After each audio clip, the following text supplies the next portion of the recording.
question 9a. Explain why the sum to infinity of a geometric series with common ratio r only converges when the modulus of r is less than 1.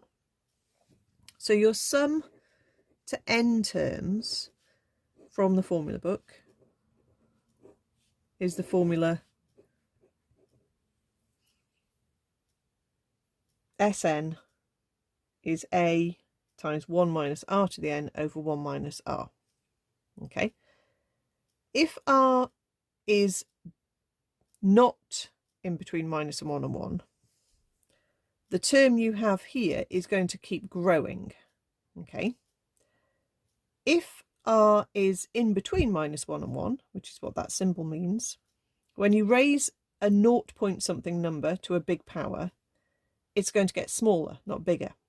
Okay, so therefore you're not going to be adding on bigger and bigger terms. You're going to be adding on smaller and smaller and smaller terms. So therefore you will only have this sum to infinity idea happening where it converges to a total when r is in between minus 1 and 1.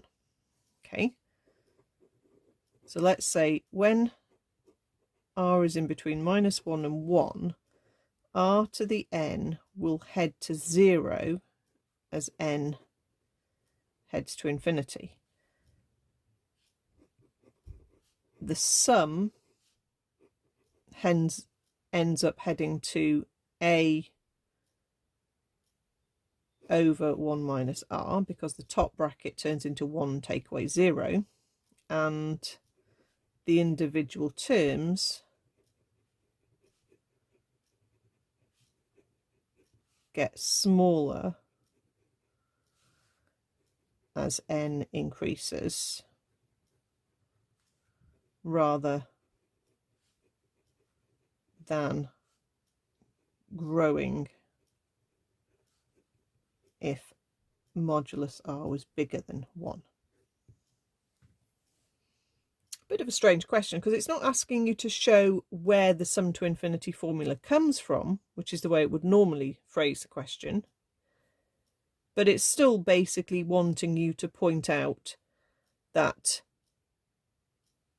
this r to the n is going to get smaller and smaller and smaller.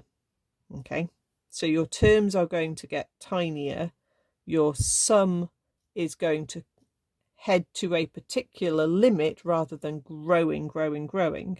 Okay, and your sum formula ends up turning into the sum to infinity formula.